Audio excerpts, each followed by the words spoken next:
La qualité du noir qu'on doit chercher, c'est vraiment ce lustre.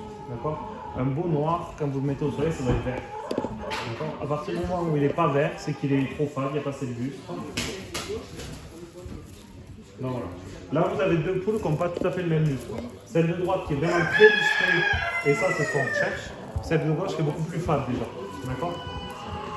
Souvent, ce lustre, ça va avec la couleur de l'iris. Regardez celle de droite, il est bien noir, bien intense. Celui-là, il est déjà beaucoup plus orangé. Oui, carrément. Ah oui. Ah oui, oui. Ça marche ensemble, hein. C'est de la pigmentation de toute façon. Voilà. Une chose à dire sur cette poule, hormis la couleur, quand vous la regardez au niveau du cou, vous avez toutes les plumes qui sont jetées vers l'arrière. Ça, on va parler de crinière. D'accord? Ça, c'est un défaut. Hein.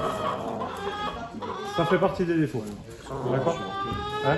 Souvent chez l'ortie. Souvent chez l'ortie. Et surtout elle où c'est vraiment marqué, ça part carrément de devant. Des fois vous avez juste une petite crête qui se forme, vous avez que les plumes de derrière. Là ça part de devant et ça part vers l'arrière. Elle est bien peignée. Punk. Juste pour signaler que ça c'est une porteuse cailloutée. D'où la couleur. D'où le fait que les yeux soient clairs et qu'elle ait moins de lustre. Voilà. Donc si c'est du porteur pour travailler du chocolat, c'est pas gênant du coup.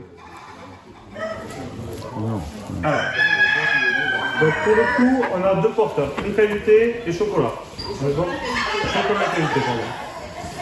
Donc, au niveau de la couleur du noir, on est d'accord, c'est normal du coup qu'elle ait les iris orangés, hein, vu qu'elle est porteuse. Hein. La seule chose qui me gêne, moi, c'est que pour une porteuse cailloutée, on a déjà très peu de lustre dessus. D'accord? Alors que quand on met du cailloutage, au contraire, il faut que ça ressorte. Donc ça, c'est une poule, rien que pour ça, pour le coloris, c'est pas une poule que j'ai recouplée pour faire du cailloutage. Voilà. Alors, le coq chocolat porteur caillouté. Ouais, pardon. Je suis navré. Donc ça, c'est quand même un petit peu plus intéressant à travailler, parce qu'on a quand même gardé tout le lustre, malgré tout.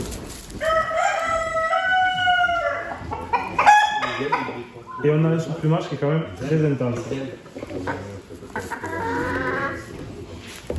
Cette intensité de sous-plumage, ça va permettre que quand le cailloutage ressorte sur le gel de chocolat, ça éclaircisse pas encore plus.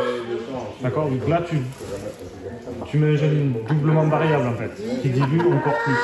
Donc lui, il est intéressant à ce niveau-là, quoi. Normalement, tu devrais garder de l'intensité, tu vois. Ça, c'est chouette. Puis même si tu ne dis pas, je me dire, on dirait pas que c'est noir. Hein.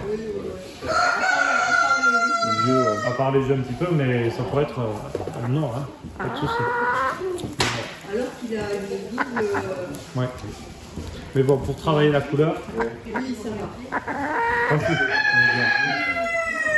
C'est pas un souci, ça tu le rattraperas rapidement. Voilà.